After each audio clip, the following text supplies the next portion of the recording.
Not from Birmingham, not from London, not from Wolverhampton. This is your station for your town. 102.5 The Bridge. The moment you've all been waiting for. Next.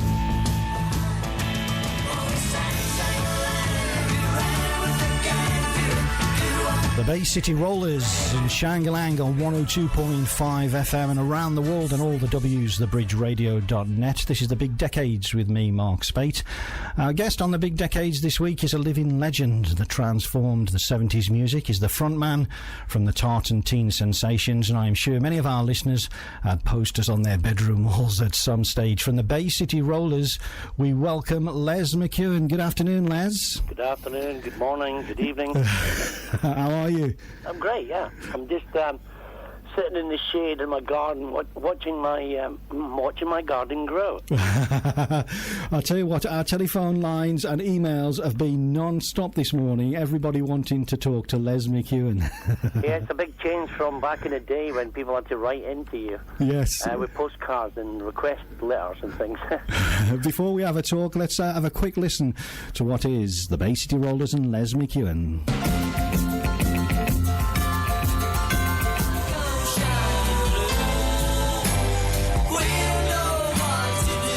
Bay City Rollers and Les McKeown. Les, does that take you back? Yeah, a couple of songs I've not heard for a while. Shall I Do It? And was it Kings Road, Chelsea? I can't. No, it was All Washed Up. Yeah, it was my first album after the Rollers. That was great stuff. Thanks very much. I've been listening to that All Washed Up album all week. Absolutely brilliant. Yeah, killer stuff on that. I love it. So let us go back to the beginning. How did it all begin for Les McKeown? I was invited to leave school when I was 15, and after I left that situation, that lovely seat of learning, I joined my first rock and roll band called Threshold. And we became quite a little bit of a success there in Edinburgh and surrounding villages. And we did a big tour up to the north of Scotland in the back of our Bedford Luton, I think it was, at that time. And slept in the van. Oh God, it was a bit smelly, but that's what you did back then when we were kids. And we had a great time travelling all over Scotland and seeing what Scotland was really like, you know, because I'd only ever been in Edinburgh, really. And so that was my first foray into travelling, which was great. And then I fell in love with that. I fell in love with music and thought to myself, this is what I want to do for the rest of my life. And here I am, for I don't know how many years later. 40-some-odd years later. Yeah, and I'm still doing the same thing, and it just keeps getting better all the time. You don't see it as a job, do you? It's not a job, is it? It's just fun. It's brilliant, isn't it? Yeah, it's absolutely. It's a joy to be me, really. It wasn't always like that, you know. Everybody in all sorts of walks of life go through troublesome times, and yes. I've had my share of trouble just like everyone else. But I've come through the other end of it quite happy and well adjusted, so I'm happy about that. So in the early days, who were your musical influences when you first began? There was a lot of Motown. My oldest brother Ronnie used to play a lot of Motown stuff at the late 60s, early 70s.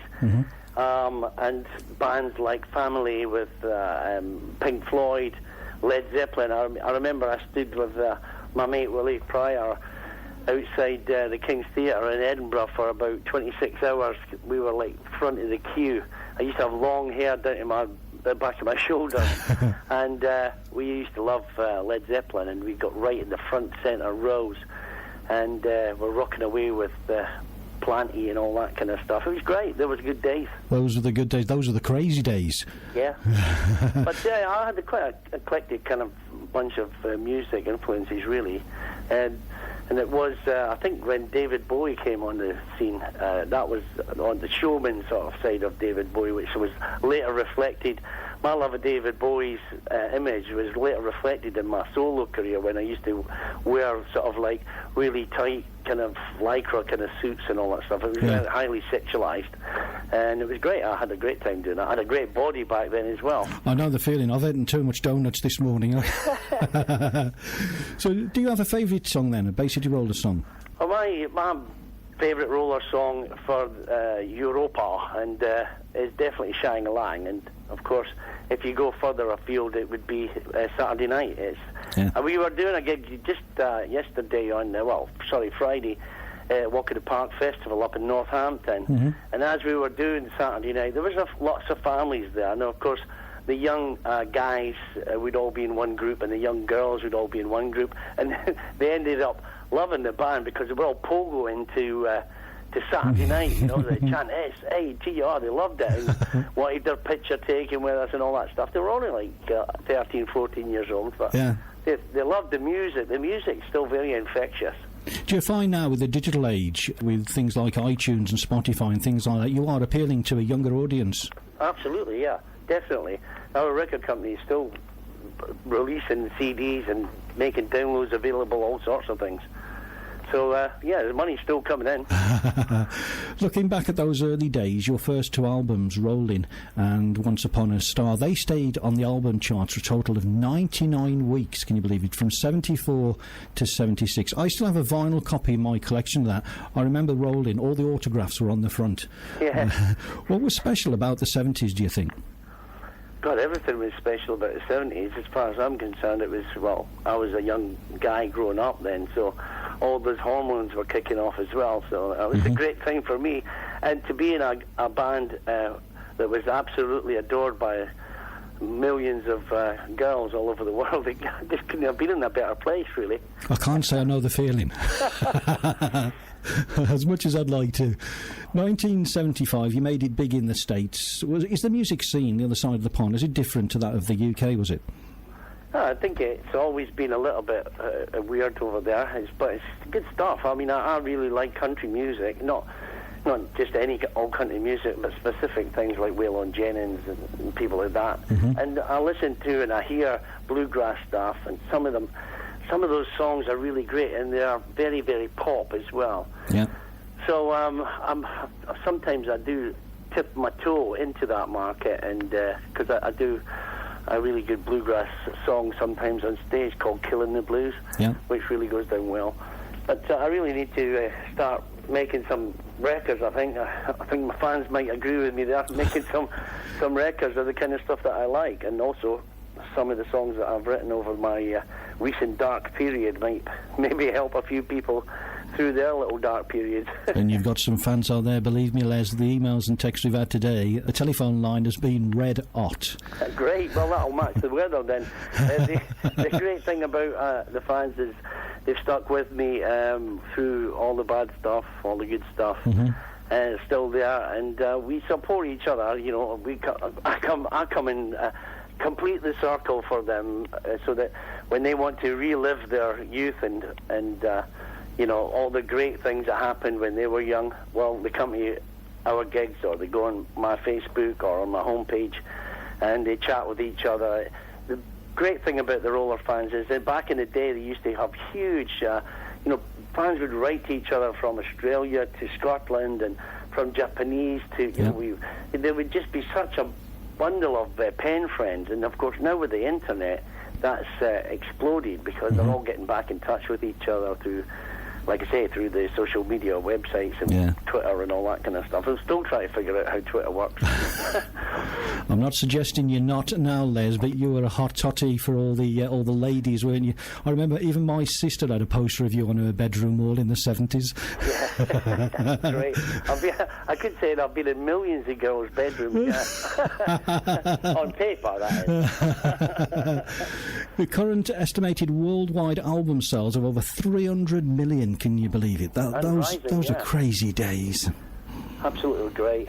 Absolutely brilliant. What could you say? It was just a brilliant time. And, all the guys that are in the band, that were in the band then, Eric, Woody, Alan and Derek, we're all still talking. We're still fighting our corner as far as our business goes.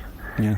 There is possibilities of, once this next court case is finished, that we might actually consider doing a tour together. I would love that. I've always been trying to get the guys back together, and I'm sure the fans would love that too. That would be brilliant. And it's coming up for a good anniversary as well. It'll be 40 years, let's see.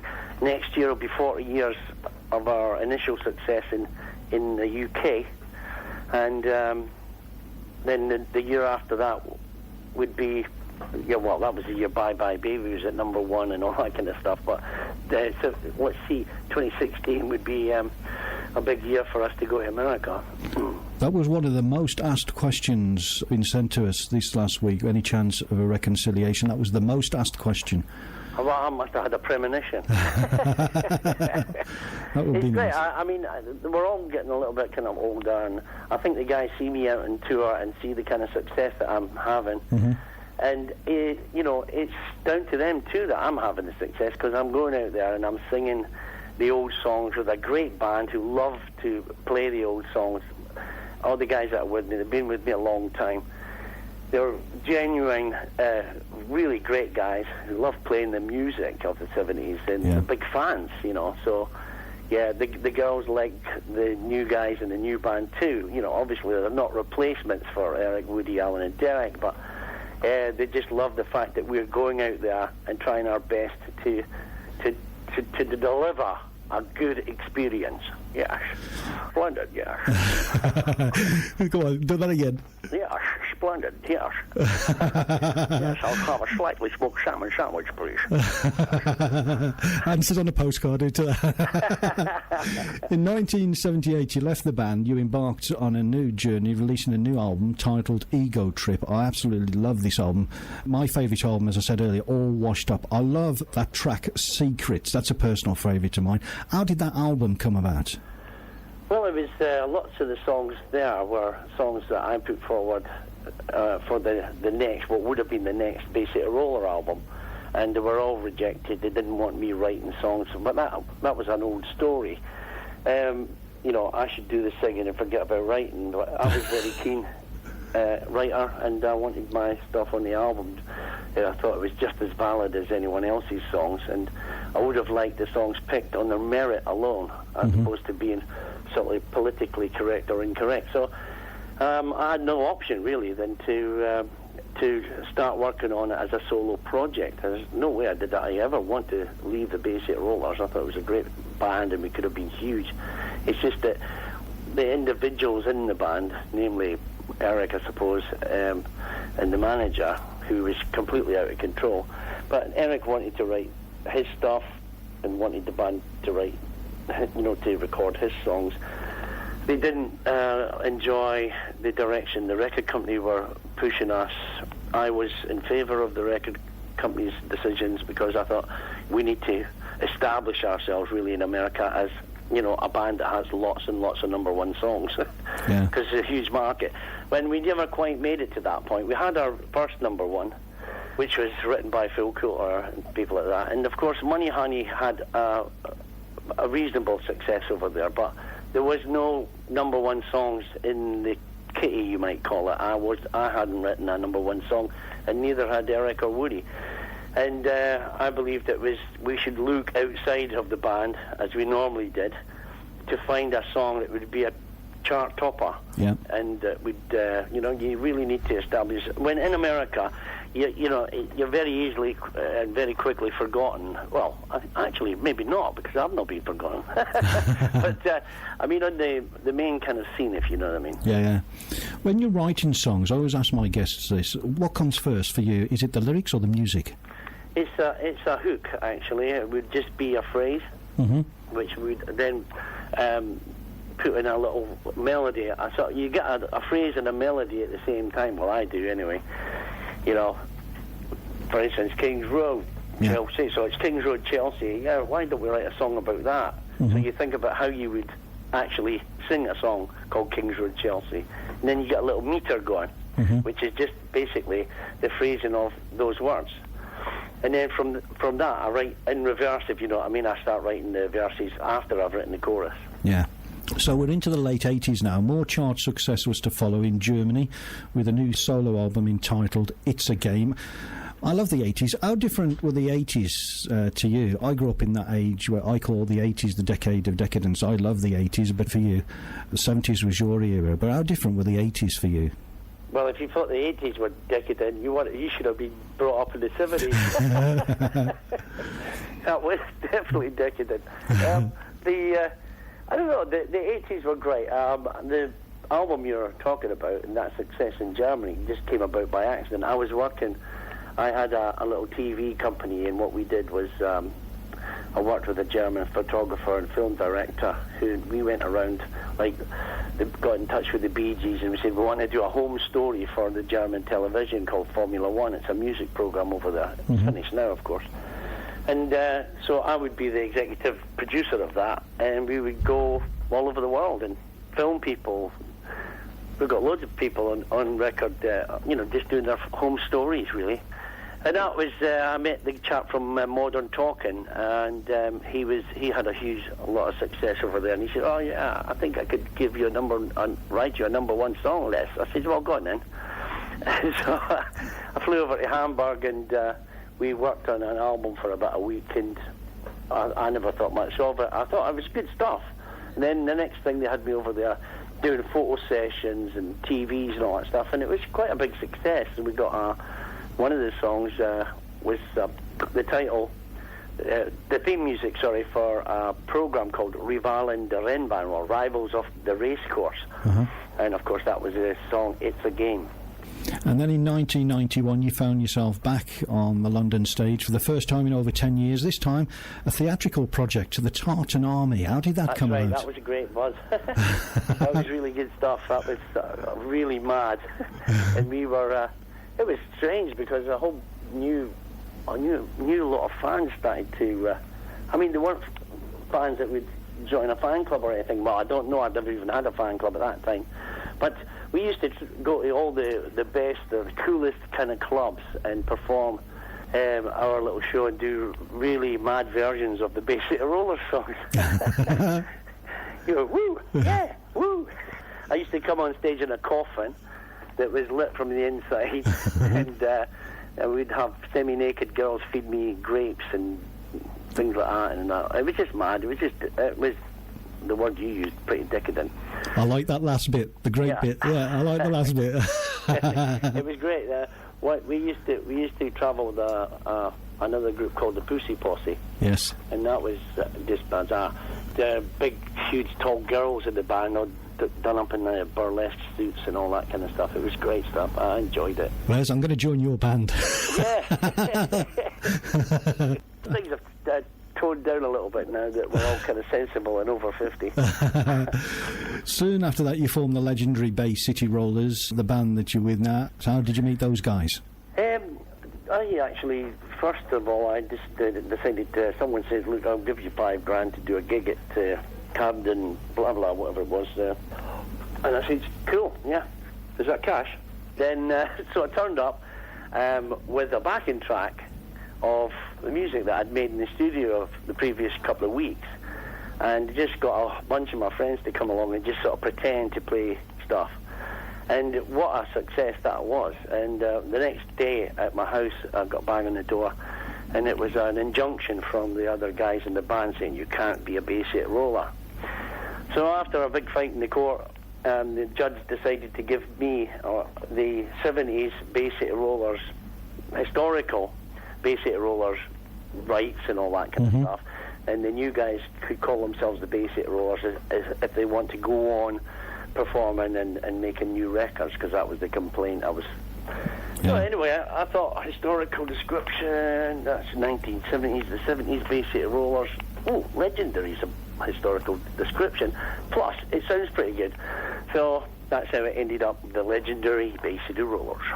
We've been inviting questions from many of your fans. Christina Lynch sent us a message. She's listening live as we speak from New Zealand. Do you have any plans to visit and tour New Zealand? Oh, God, I've got plans to visit everywhere. I just wish the business people would get their behind into gear and start booking me more gigs. I mean, I'm doing 40 gigs starting in the middle of September, and I could literally do that every month. I'm not 40 gigs every month, but I could be on tour all around the world. I just need to find the right kind of promotions team that'll, look after the band and make sure we all get paid and fed and watered and all that kind of stuff. It's very difficult. There's not a lot of people out there willing to take chances these days, and I don't know. So, yeah, I mean, the answer is I have been speaking to people from Australia who, if they were to bring me out to Australia, would take me to New Zealand and Tasmania I'm making I'm almost in. It's halfway to Australia in December. I'm going and touring Japan. Between now and then, I'll be heavily into asking the Australian promoters, look, I've almost paid for my flight to Australia. What do you think? Shall I pop in and do a couple of weeks? Yeah. That type of thing. But the main thing about me and the band is we just need to have the good quality professional equipment and set up on stage, and then we can deliver a high quality show. And it's difficult if you're dealing with people who don't see it that way and prefer to cut corners and stuff like this. So it makes the whole thing not very enjoyable, if you know what I mean. So many of your fans have been in touch. Sorry we can't read them all out because we'd be here forever and a day. Oh, go on, give it a go. But Sylvia from Bay City Rollers Scottish fan club says, can you say a big hello to the Scottish fan club, Jennifer, Ali, Chris, Anne, Kathy, Alina, who's listening in New York, Isabel and Heather. Oh, it's okay for you. You've got all those names in front of you. I can just say a big hello to everyone who was just mentioned. You've got so many to mention. Jane from Canada is listening online. She says her favourite song is Bye Bye Baby. She says, can you tell her who wrote that song? It was on the writer credits. It says Gaudio/Crew. So I think it's Bob Crew. I don't know the writers personally. Yeah. I just know that it was a great big hit for the Four Seasons, Spanky Valley and the Four Seasons, and it was picked as a surefire winner if we were to do it with our harmony styles that we had and still have, the way we were doing music. I mean, my favourite sound of the Bay City Rollers is the initial sound, the sound from Shang-a-Lang, yes. Summer Love Sensation with the drums and the guitar. It has a unique, imprint on your mind. If I hear, I can tell a Bay City Roller song. Of course I can, because I sang them all. But I'm just saying the sound of it is very, very unique. It's definitely brilliant, and I love it. Of course, I love all the other stuff too. But if you listen to Rolling in particular, it's easily identified that all that stuff belongs on that album. Whereas we started to, our image, our sound image wasn't so clear. Let's say, for instance, on It's a Game and stuff like that, there was lots of different directions the band were going. Although we always kept our harmony, our harmony identity, which I think is the most important thing about the Bay City Rollers sound. Right, let's have a quick listen to Bye Bye Baby, and then we'll come back and have another natter. Is that all right? That'll be great. If you hate me. The Bay City Rollers, Bye Bye Baby on 102.5 The Bridge, with me, Mark Spate, on the Big Decades on 102.5 FM and around the world on all the W's, thebridgeradio.net. We're joined by the Bay City Rollers frontman, Les McKeown. Les, we've got some more questions from several fans out there. So many of them have been in touch and like to say hello to you. Julie, Mulvery, Serpa and Malaga in Spain, Lolka, I hope I've pronounced that right, from Croatia, Nicole from Germany, Helen from Australia, Brenda Fisher's listening in Canada. She said she went to see you in Canada. Gabby from Germany. And we've got a question from Sylvia, who's listening live in France. And her question is, Les, will you marry me? Well, yeah, well, if multiple marriages were allowed, I don't know. I'm married at the moment, darling. And that's likely to last quite a long time. Mishiranyo, I hope I've pronounced that correct, from Singapore, said she saw you in Canada. You were at Canada at the beginning of the year, weren't she? She said that was an absolutely brilliant tour. She says, any plans on coming back? Oh, definitely, we're coming back. Our agent just absolutely loves the amount of people that come and see us, because he makes a lot of money from it. So they're talking right now with a chap called Paul Mascalioni in the USA for the first quarter of next year. So his job is to put a month's worth of gigs in on the first quarter, a month's worth of gigs in the second quarter, and so forth throughout the year. And at one point, we'll be dipping into Canada, I'm absolutely sure, because, they're quite close to each other, Canada and America. Looking forward to doing it all again. We had such a great time. We drove across Canada this time. Last time, a couple of years ago we flew everywhere, so it was great. We drove through the Rocky Mountains, and we drove. It was really weird getting into a car, putting your destination into your sat nav, and it says, turn right and then travel for 499 miles and then take a left. It was just bizarre. So it was really enjoyable because we had 2 cars and we just took our time, and it was great. Yeah, we had an email this morning from someone in Arizona. Lisa, Kathy and Mandy are listening live on the internet in New York. Any plans to come to New York? Oh, I love New York. Yeah, I love New York. It's just great. It reminds me of London, of course, and where I stay. But New York's really busy, and it's great. We have played there, but not too often. Like I said, it's all about getting the right kind of agent to promote you, and of course I think I've got this guy now, and we will be in New York very shortly, the first quarter of next year, I promise. Heather from Clacton-on-Sea in Essex, a little bit more closer to home. When you come into Essex, I think if you go to lesmckeown.com, there's a section there that shows you how many gigs I've got and where I'm playing. All the dates for the tour. It's the Les McKeown's Bay City Roller Show. For all our listeners and all your fans, all the details are on our website, all the W's, thebridgeradio.net. All right, I know that. That's great. Well, Okay, I was talking to Martin Lee from Brother of the Man a couple of weeks ago, and he was telling me the story that in the 70s, Brother of the Man, they came out, I think he said it was Germany, they came out to loads of screaming girls, and they looked at each other and thought, this is absolutely brilliant, we've never experienced anything like this before. And then they looked behind them, and you guys were stood there. What a shame. He says, the screams weren't for me. Well, just for a moment there, they could live in our shoes. That was great. It was absolutely brilliant story. Different days now, but so many fans still. I suppose you still can't go to the supermarket without being mobbed, or can you? Oh yeah, I go to the supermarket and nobody mobs me. It's great. Yeah, I kind of feel like I'm playing. Well, not playing, but I'm performing as Les McKeown when I need to. And of course, there's other sides of me that people don't see all the time, because my most public persona is Les McKeown. Mm-hmm. But I've got my own ideas about what I want to do with music and film. And I've been in a film. I acted myself. I did a cameo role in a film recently. It's got quite good reviews, called Riot on Red Church Street. Yep. And so I'm looking forward to doing more of that. But I really do enjoy going out and sort of reliving my past with the fans. It's great to be able to... Everybody's so happy at our gigs. Everybody's so happy. In the old days, nobody could get near us and touch us. And I don't know if it's a good thing or a bad thing that these days they can. Yeah. They're very... the fans are absolutely loyal, to the nth degree, and they're brilliant. So I've got no problems with my fans. They've looked after me, thank God. Yeah. And kept me in the poverty that I'm used to.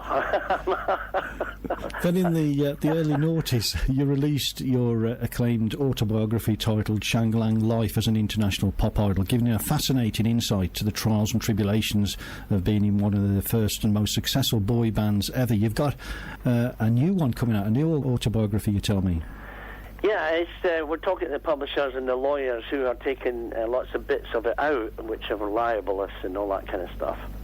Because I just say, well, if you've read my autobiography, you'd know that I shoot from the hip, if you know what I mean. Mm-hmm. I just tell it like it is. It's not because I'm trying to be mean to anyone or anything like that. I just think the truth's really interesting. And of course, when the lawyers get a hold of it, they think, oh, even if it is the truth, you can't say that. Oh, you can't say this. So we try and rewrite it so that in a way that I can say it, if you know what I mean. Yeah. Lisa from Australia sent us a message asking, what would you like to have been if you were not a musician? God, that's almost impossible for me to think about, because that's all I've ever wanted to be. I was very good at school in things to do with my hands, so like pottery. Mm-hmm. I was great on the kick wheel at pottery. I was good at drawing and painting. I was good at metalwork and woodwork. So I'd always been good with my hands. So I think it would probably be, I would have been some sort of sculptor, I think, or a famous potter, perhaps. Leslie Potter. Now, rumours are on the horizon. A new album coming out at the end of the year, yes? We are really trying hard to get this album out. We want it to come out and to have some kind of significant effect. We need people to help promote it. And to promote things, as you know, you need money behind you. And if you want money behind you, you have to give away things. And that is rights or percentages and things. So it's all a balancing act. And at the end of the day, you're taking a big risk on Mr. Big, who says, I can do it. Well, can you really do it? And what are you going to do? And all that kind of stuff. So it's very complex to get these people to, let's say, to write, and not so much guarantees, but if they say that we can do X, Y, Z, well, I would like a guarantee you're going to do X, Y, Z, and if you can't do it by a certain time, I want to go with someone else. I don't want to be locked into some deal that, it's going to last 10 years and you've done nothing. So it's very difficult picking the right people. Have you got a title for the new album yet? Not yet. Not yet. We're still working on that. Yeah. Okay, we always finish by asking some silly questions. We always get a laugh from these. The legendary Bay City Rollers, in your band, who has the worst sense of humour? Who's the joker in the band? I think Phil Hendricks. He's always messing about. Yeah, I like his humour. I mean, we all got... I mean, when you're in bands, well, most people might say the same thing. You're living... It's the 23 hours a day that you're not on stage is the most important thing, because you have to get along with people. And I suppose, in a way, that's part of the problem with the Bay City Rollers, who are in each other's pockets, literally sharing bedrooms at one time, because that's what we did. We stayed twos up and to save money and all that stuff in the early days. So we know each other very well. And, of course, sometimes someone can get on your nerves, and that can cause problems. Yeah. In my current band, I've, touch wood, never had a problem. Mm-hmm. It's always been good. Of course, we've lost some guys down the road who didn't want to adapt, or didn't want to change the way we were doing things, or didn't like this or didn't like that, and decided to leave, sort of thing. Here's one for you. All right. Who has the worst dress sense in the band? Worst dress sense in the band? I think that must be me, I think. This is the most contentious. Who's the most talented? It has to be you. Come on. It's very difficult, because my band is super talented. I mean, Alex Toff is the best drummer I've ever worked with. Yeah. Si Mulvey is the best bass guitarist and musical director I've ever worked with. Mm-hmm. And Phil Hendricks is the best guitarist I've ever worked with. Yeah. So, and the chap who's joining us on the tour, Scott McGowan, he's like a multi-instrumentalist. He's coming to play keyboards on this 40-day tour, but he's also a great guitarist, and he can play bass, and he's at the highest level you could possibly be at. The thing about all the guys in the band is they are nice guys. They're really lovable kind of guys, if you know what I mean. They're really easy to get along with. They're not yes men. They've all got their own ideas about what should happen, but they're grown up and mature enough to know how to hold a conversation, how to have dialogue with people. And, it's just great to be with nice guys. 2 silly questions left. When on tour in the band, who sleeps the most?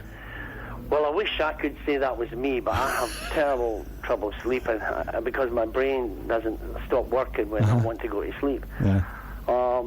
Let's see, who sleeps the most? Alex Toff. He could sleep through an earthquake. And finally, what music is on your iPod at the moment?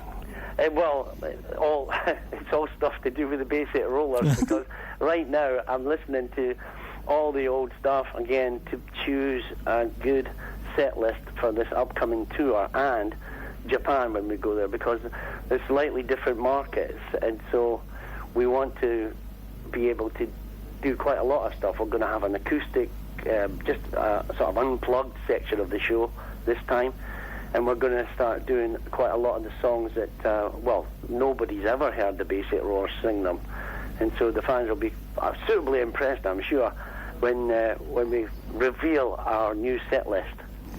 Okay, finally, would you do me a strapline? I always ask my guests to do me a strapline. Would you be kind enough to do me a strapline? Something along the lines of, "Hi, this is Les McKeown from the Bay City Rollers. You're listening to The Bridge." Hi, this is Les McKeown from the Bay City Rollers. You're listening to The Bridge. That's brilliant, thanks. So I'll let you go and watch Andy Murray. Les McKeown, thank you for joining us on 102.5 The Bridge. It's been a pleasure speaking to you. It's been a pleasure having this conduit so I can talk to the fans all over the world. Thank you, everybody, for listening and joining in with us guys talking about the old days. We wish you every success in the future. Please keep in touch, won't you? We'd love to hear that new album.